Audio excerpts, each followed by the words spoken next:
Mes chères ambassadrices, bonsoir, bonjour, tout dépend à quelle heure tu regardes cette vidéo. Je vais aborder maintenant avec toi une vidéo, comment je pourrais la qualifier? Douloureuse. Ça va t'expliquer un petit peu les rouages de ce qui se passe dans ton corps, dans ta tête, dans ton cerveau, lorsque tu subis le harcèlement sexuel et que tu n'arrives pas à réagir. Tu te dis, mais mince, ça fait plusieurs fois qu'il vient avec ses remarques. Aujourd'hui, il m'a quand même mis la main sur la cuisse et j'ai pas réagi. Il y a quelques jours en arrière, c'était sa main sur la mienne lorsque je tenais la souris de l'ordinateur.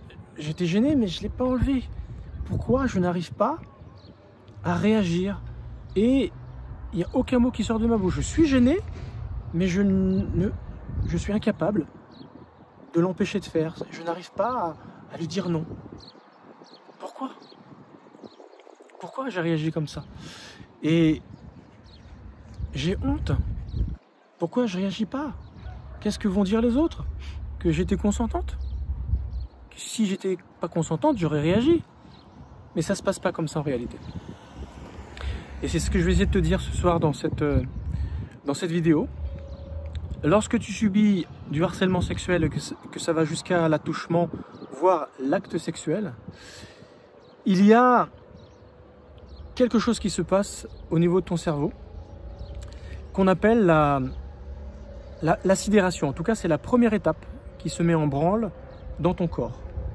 Il y a un traumatisme, il y a quelque chose qui te donne envie de fuir parce que tu te dis non, c'est dangereux, ça me fait peur, je ne veux pas vivre ça, ça se passe, j'ai été pris de court, je m'y attendais pas.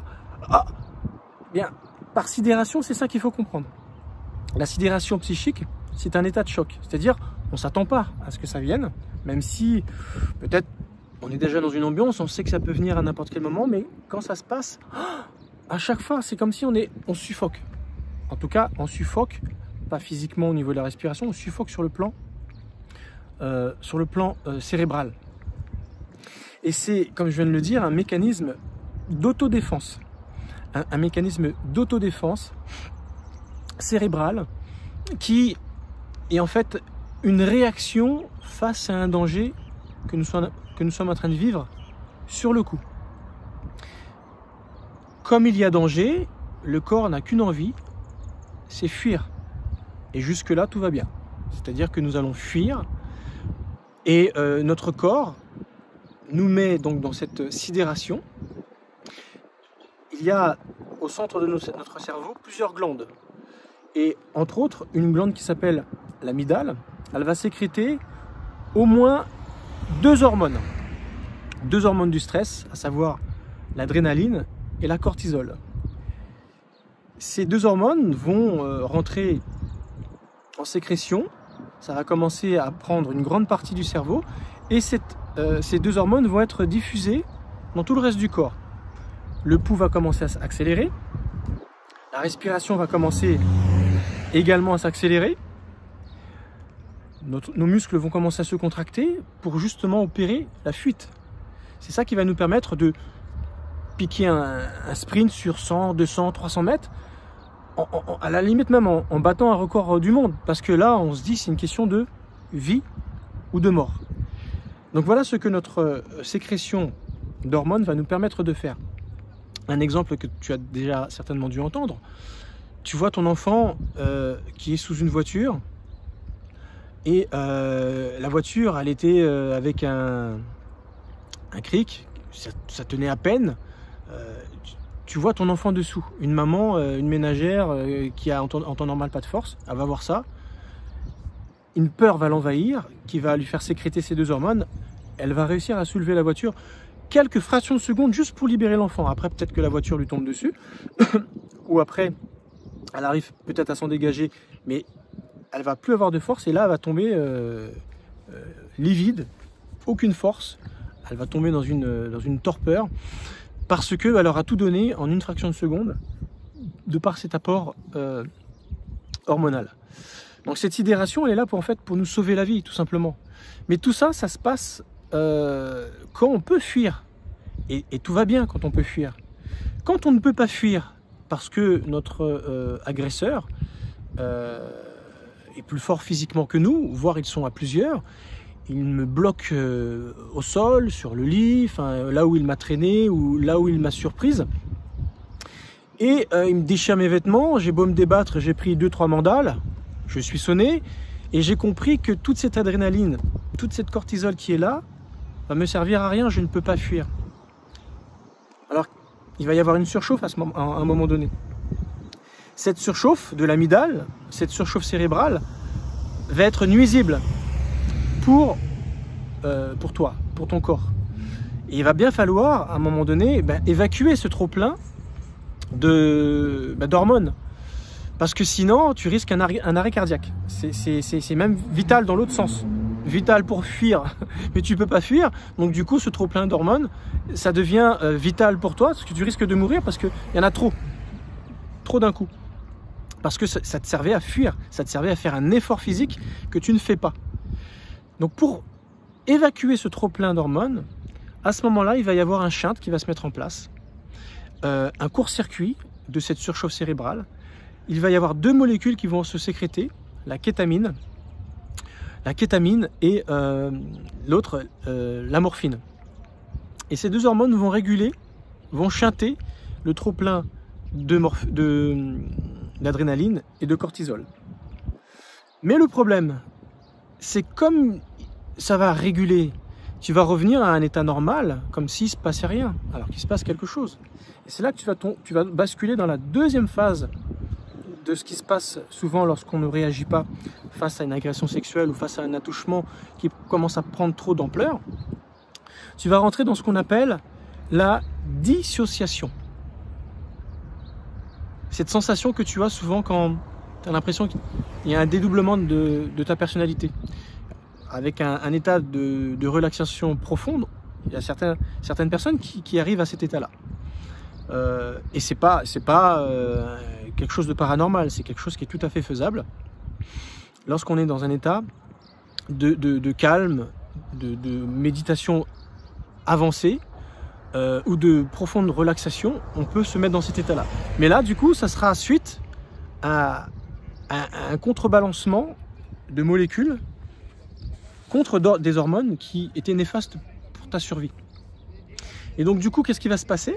Cette sidération va te mettre dans un dédoublement de personnalité, un dédoublement de personne, ce qui fait que tu auras l'impression d'être spectatrice de ce que tu subis. Comme si tu étais sorti de ton corps et tu vois exactement ce qui se passe, ce que tu subis. Tu es spectatrice de ce que tu subis et c'est comme si tu peux rien faire puisque tu es spectatrice. C'est comme s'il y a un dédoublement de personnalité, comme je viens de te dire, et tu vois ton agresseur faire sa petite affaire. Et c'est là en fait que tu vas rentrer dans quelque chose qui va te faire mal. Parce que c'est pas parce qu'il y a un dédoublement de personnalité que tu ne ressens pas les choses. Tu vas ressentir de la gêne. Mais hormonalement parlant, tu n'auras pas la force, l'énergie pour pouvoir te défendre. Et une émotion va s'emparer de toi, à savoir la honte. Tu vas te dire, mais pourquoi je ne réagis pas? Mais c'est comme si j'ai aucune force, aucune énergie pour pouvoir me défendre. Je la subis en dissociation pour mieux vivre en fait la situation.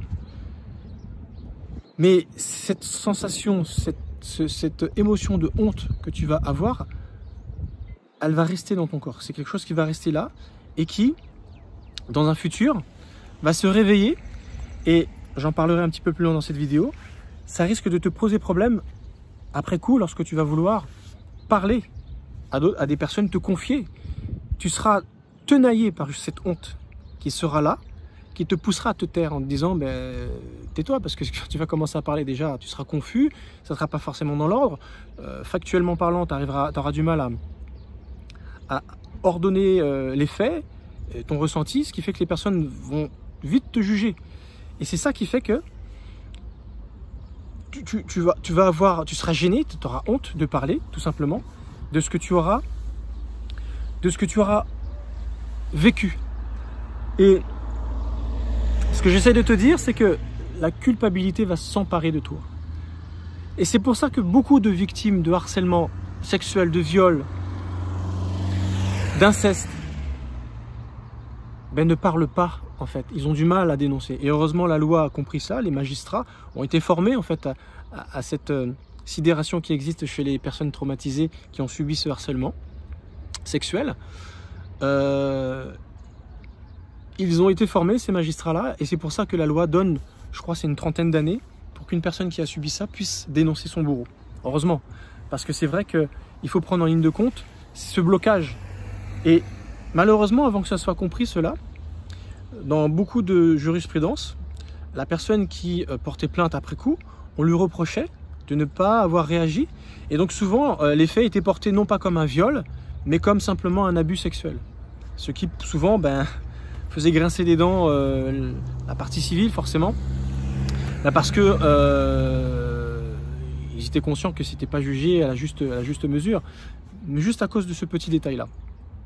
Alors tu te rends compte à quel point c'est important de comprendre ce mécanisme qui se passe à l'intérieur de toi lorsque tu vis ce genre de choses, qu'il ne faut surtout pas te sentir sale, jugé, jugeable, remettre en question, on va dire, ce qui s'est passé, parce qu'en fait, qui sait comment il réagirait, même nous les hommes, si jamais on devait se faire abuser par des personnes plus fortes, ils sont plusieurs, ils nous tabassent, et voilà, ils nous font leur petite affaire. Comment on réagirait après coup? Donc on ne peut pas juger cette chose-là. C'est vrai que souvent, vous les femmes, malheureusement, à ce niveau-là, c'est souvent pris par les hommes. Bon, ouais, oui, c'est pas si grave que ça, t'es une femme ou ceci. Non, non, parce que si on commence à inverser les rôles, ce sont des hommes qui subissent ça, c'est plus pareil. Et un homme qui subit ça, ça devient souvent quelqu'un qui rentre dans des gangs, qui devient meurtrier, qui se drogue. Enfin voilà, c'est hyper traumatisant. J'en ai connu quelques-uns dans ma vie. Et il est rare d'entendre qu'une personne s'en sort. Souvent, même c'est des gens qui peuvent être portés à refaire vivre à d'autres personnes ce traumatisme. Ils deviennent bourreaux eux-mêmes. Donc c'est très grave en fait de parler de ces choses-là. Et on ne peut pas juger comme ça à la volée. Même quand c'est une femme qui le vit, il faut vraiment prendre des pincettes et c'est très très délicat. Alors une chose qu'il faut savoir, c'est que pendant cette sidération, pendant ce doublement de personnalité, qui t'amène à mieux supporter ce que tu subis, il y a une fuite de tes repères spatio-temporels et des faits proprement dit,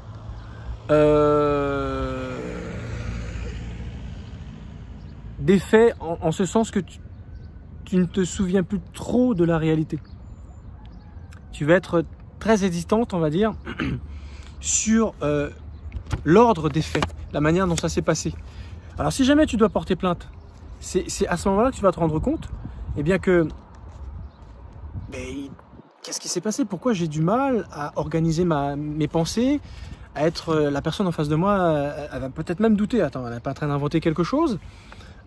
C'est confus, c'est pas clair, on a du mal à la suivre et on est obligé de tout reprendre, quitte à me faire passer pour une menteuse. Tu vois ce que je veux dire? C'est ça qui est très gênant en fait, quand on arrive à ce stade, la difficulté d'être factuel dans l'énumération des événements. Lorsque tu dois porter plainte, il faut que tu sois lucide. Même souvent, il est préférable d'avoir médité, pensé, écrit sur un bout de papier, tout le déroulé et pas arriver comme ça en n'ayant rien préparé devant l'agent de police pour pouvoir porter plainte. Parce que ça va durer des heures et ça ne sera pas bon. Il vaut mieux que tu aies... et l'accompagnement que je propose est là pour préparer ces choses-là. Parce que c'est douloureux. Revenir sur ce passé traumatique, c'est douloureux.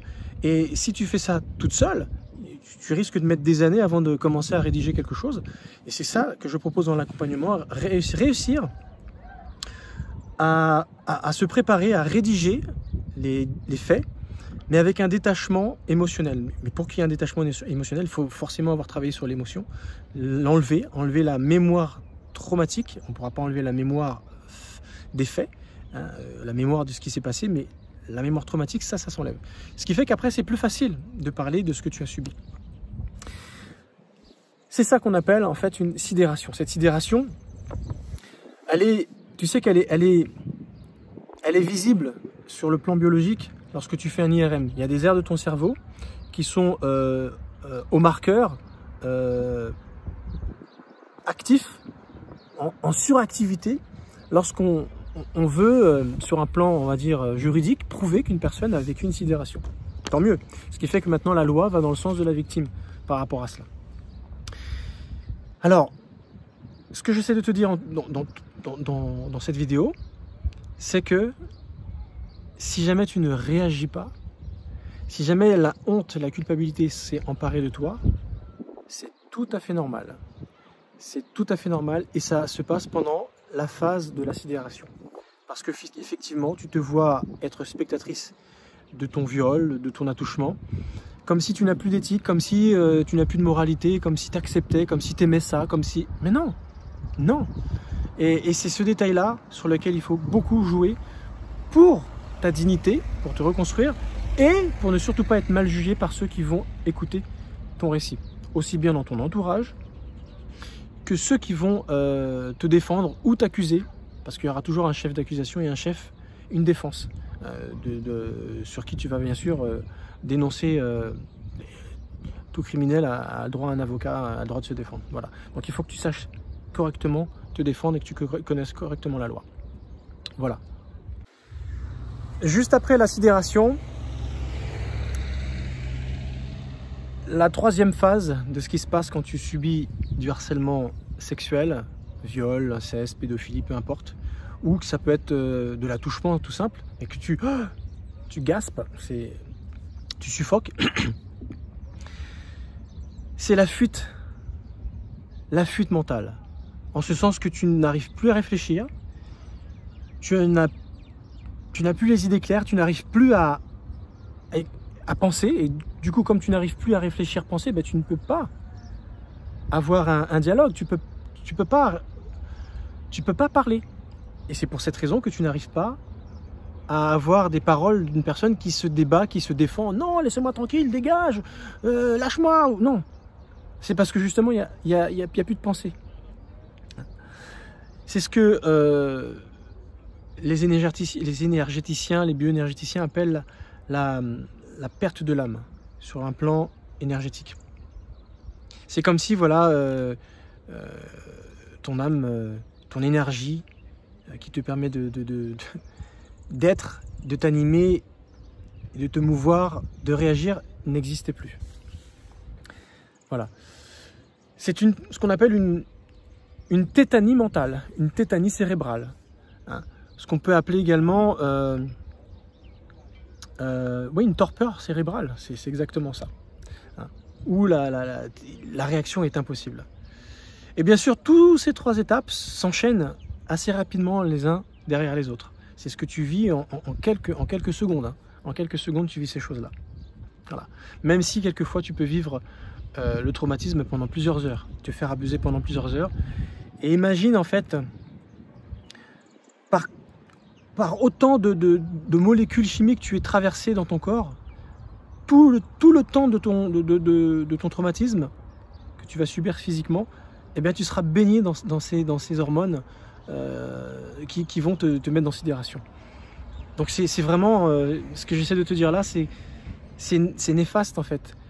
Pour toi plus tard, sur le coup, c'est un moyen de te sauver la vie. Hein, c'est une réaction, on va dire, face à la mort. Hein, c'est une réaction de survie. Mais en réalité, après coup, quand tout ça va tomber, quand tout ce taux d'hormones, de molécules va tomber, c'est là, en fait, que tu vas rentrer dans un autre processus dans lequel j'en parlerai dans une autre vidéo. Et pour aborder cet autre processus, ce que je ferai, c'est qu'on se mettra dans la peau du harceleur. Et c'est là que tu comprendras la psychologie du harceleur. Quoi faire pour être un bon harceleur? Quoi faire pour être un bon pervers narcissique, qu'est-ce qu'il faut que je comprenne chez ma victime, qu'est-ce qui se passe. Tout ce que je t'ai expliqué là, le pervers narcissique, le harceleur le connaît, le sait, sans connaître forcément la chimie et toute la partie scientifique, mais il sait que ça s'opère chez toi et il sait que tu vas réagir comme ça et il sait quoi faire, à quel moment, pour te mettre en tétanie cérébrale, pour te vampiriser, c'est le bon mot, pour te vampiriser inconsciemment, sans que tu le saches, et il fait de toi une poupée. Et ça sera l'objet d'une autre vidéo. Merci de m'avoir écouté, je te dis à très bientôt.